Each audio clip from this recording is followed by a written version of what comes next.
Assalamualaikum warahmatullahi wabarakatuh. Perkenalkan nama saya Lutfia Rizky Amanda Choi dengan NIM 2410911220031. Di video ini saya akan membahas atau menjelaskan mengenai anatomi permukaan.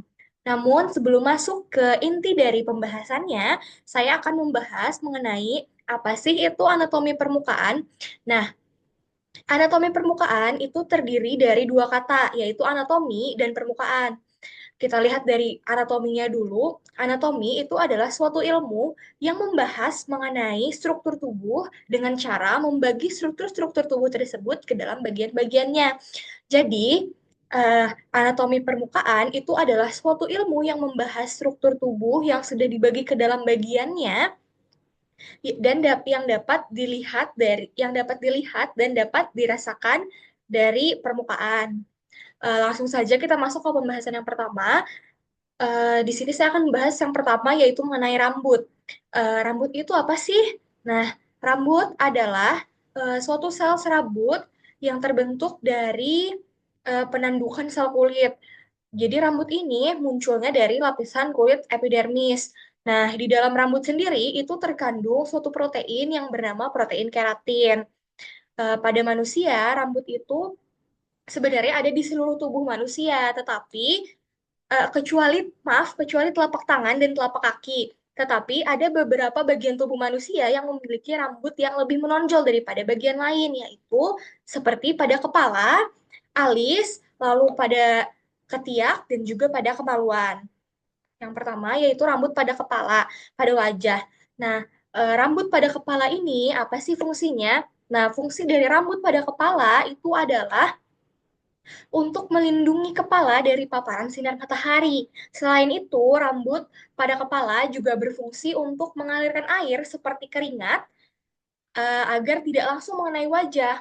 Jadi, saat kita berkeringat atau terkena air, saat mandi atau terkena hujan, eh, rambut akan mengarahkan air-air tersebut ke bagian samping atau bagian belakang dari tubuh kita, tidak langsung mengenai wajah. Lalu rambut pada alis itu sebenarnya fungsinya sama seperti rambut pada kepala, namun lebih spesifik, yaitu mengarahkan atau mengalirkan keringat atau air agar tidak langsung mengenai mata. Jadi alis ini berfungsi untuk mengalirkan keringat tersebut ke bagian lateral atau medial dari wajah. Tuh. Lalu selanjutnya rambut juga terdapat pada bagian ketiak. Nah, seperti yang kita ketahui ya, kulit ketiak itu adalah kulitnya itu lebih tipis dibandingkan dengan kulit pada bagian tubuh lain. Oleh karena itu, rambut di sini berfungsi untuk menjaga ketiak agar tidak iritasi atau infeksi saat bergesekan. Maaf, saat kita bergesekan, saat kita beraktivitas. Jadi, rambut pada ketiak ini sebenarnya memiliki fungsi yang penting begitu untuk kegiatan kita pada kegiatan kita sehari-hari. Lalu selanjutnya itu rambut yang dominan itu juga terdapat pada rambut kemaluan. Nah, pada rambut kemaluan sendiri itu rambut berfungsi untuk selain mengarahkan air agar tidak langsung mengenai organ reproduksi, rambut pada kemaluan juga berfungsi untuk mengatur suhu. Selain itu juga rambut pada kemaluan itu berfungsi untuk menyaring atau menahan bakteri atau virus atau mikroorganisme agar tidak mengenai atau tidak masuk ke organ reproduksi kita. Uh, nah, di dalam struktur rambut kita dapat melihat ada yang namanya bagian sebaceous gland. Apa sih itu sebaceous gland? Nah, sebaceous gland ini adalah sering itu biasanya dikenal dengan sebutan kelenjar minyak. Sesuai dengan namanya kelenjar minyak, maka sebaceous gland ini fungsinya adalah untuk menghasilkan minyak atau sebum. Lalu apa sih fungsinya sebum untuk kulit dan untuk rambut? Nah, fungsi dari sebum sendiri itu adalah untuk menguatkan rambut agar tidak mudah patah dan juga menjaga kelembapan kulit agar tidak kering dan pecah-pecah. Jadi banyak ya yang kita temui di sosial media banyak sekali dokter yang mengedukasi mengenai cuci muka. Cuci muka dengan sabun itu tidak boleh lebih dari 2 kali dalam sehari. Karena apa? Karena jika kita cuci muka dengan sabun terlalu sering, maka hal itu akan menghilangkan sebum alami yang sudah diciptakan oleh kulit kita, oleh tubuh kita. Sedangkan sebum itu sangat berperan penting ya untuk kulit kita, untuk kelembapan kulit kita. Selanjutnya, kita akan membahas mengenai hidung.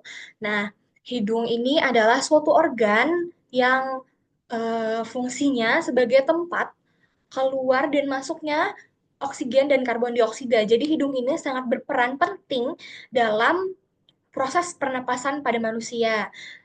Nah, salah satu tulang yang ada di hidung adalah kartilago. Kartilago ini biasa sering disebut dengan sebutan tulang rawan. Tulang rawan ini memiliki sifat yang kuat namun tetap fleksibel.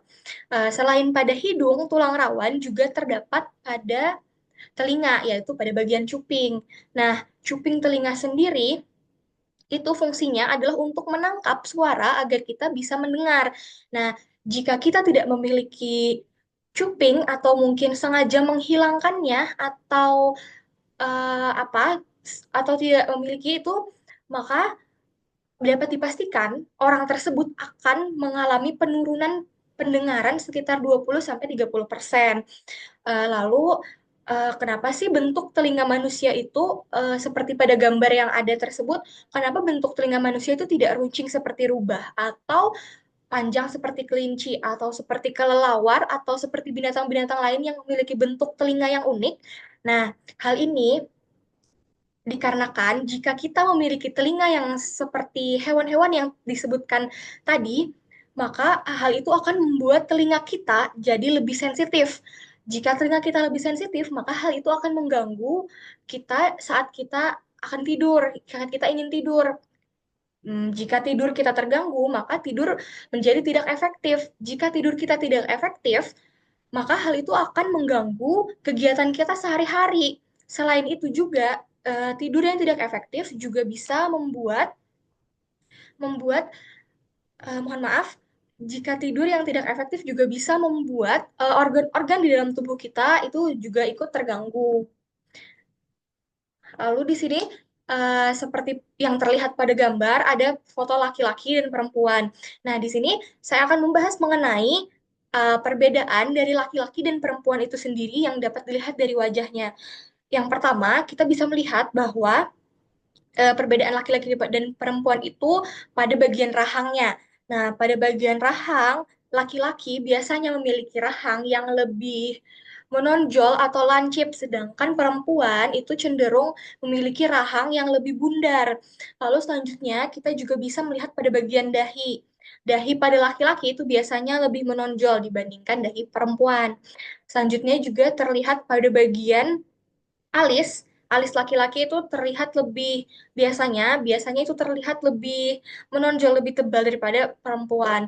Lalu yang dapat kita lihat yang pasti yang benar-benar terlihat di gambar yang ada ini adalah laki-laki itu memiliki kumis dan juga jenggot begitu.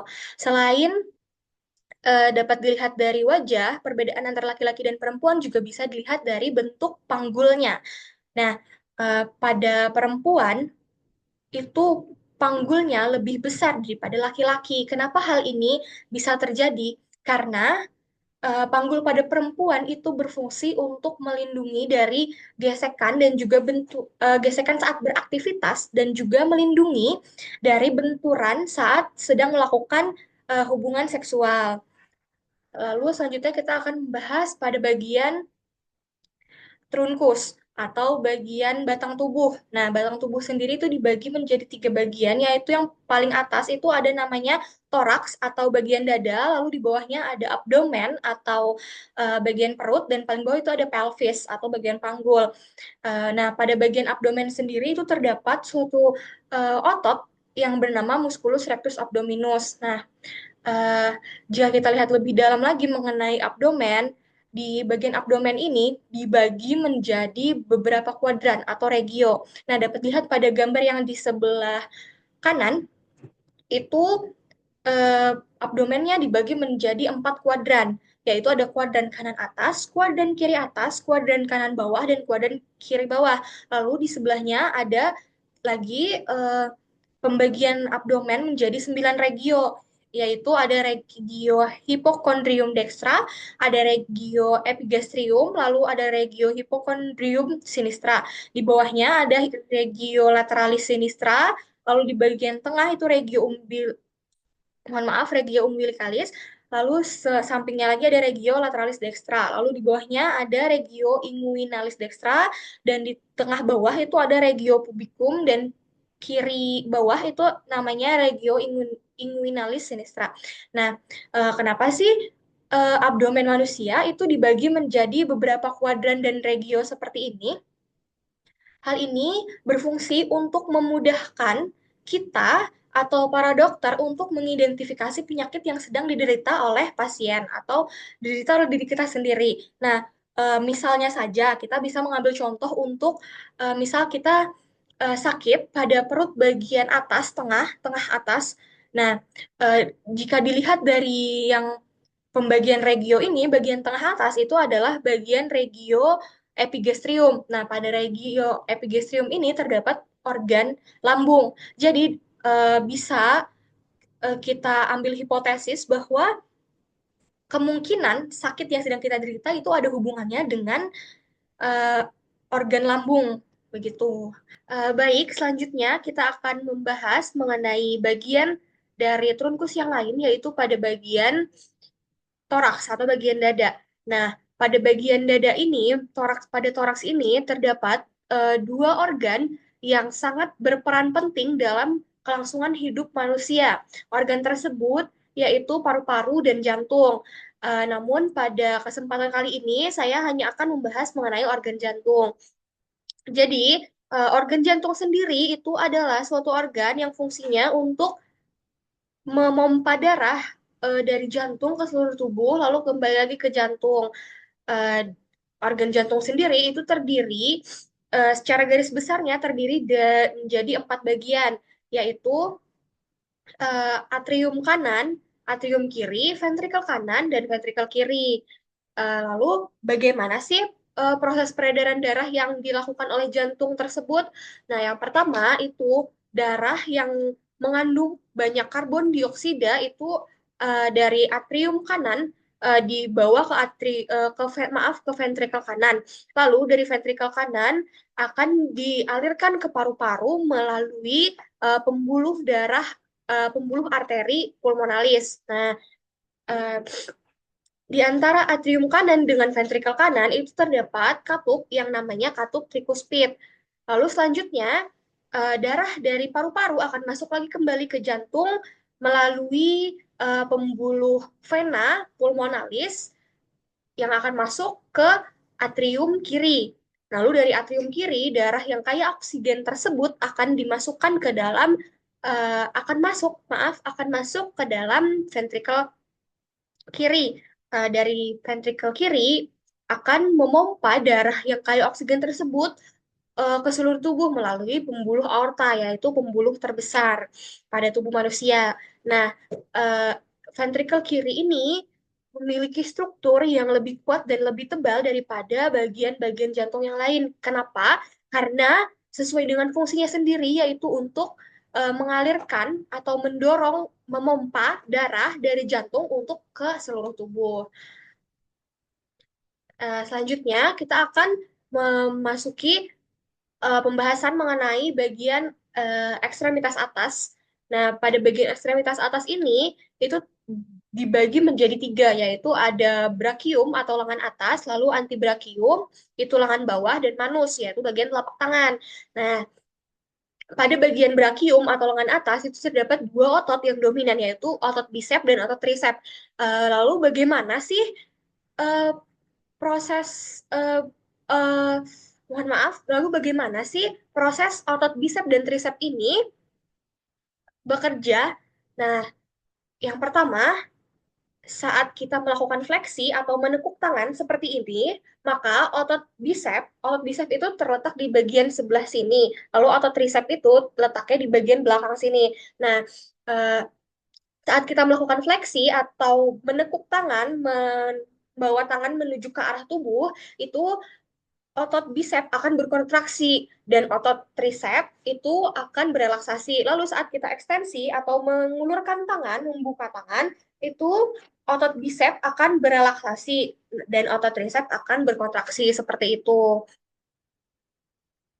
Nah, dari penjelasan yang sudah dibahas sebelumnya, dapat kita tarik kesimpulan bahwa Allah Subhanahu wa Ta'ala itu sudah mendesain dan menciptakan kita dengan sebaik-baiknya, dengan sebenar-benarnya. Beliau Allah Subhanahu wa taala itu telah memperkirakan dan memperhitungkan kita dengan sebenar-benarnya agar kita bisa menjalani kehidupan kita dengan normal dan dengan baik. Jadi sudah semestinya kita sebagai manusia harus menyampaikan rasa bersyukur kita terhadap Allah Subhanahu wa taala. Salah satu caranya adalah dengan mensyukuri apa yang sudah Allah berikan kepada kita dan tidak mengubah-ubah apa yang sudah Allah berikan kepada kita. Mungkin itu saja yang dapat saya sampaikan. Mohon maaf jika dalam video tersebut ada kata-kata yang menyinggung atau masih kurang informasinya. Semoga video ini bermanfaat. Assalamualaikum warahmatullahi wabarakatuh.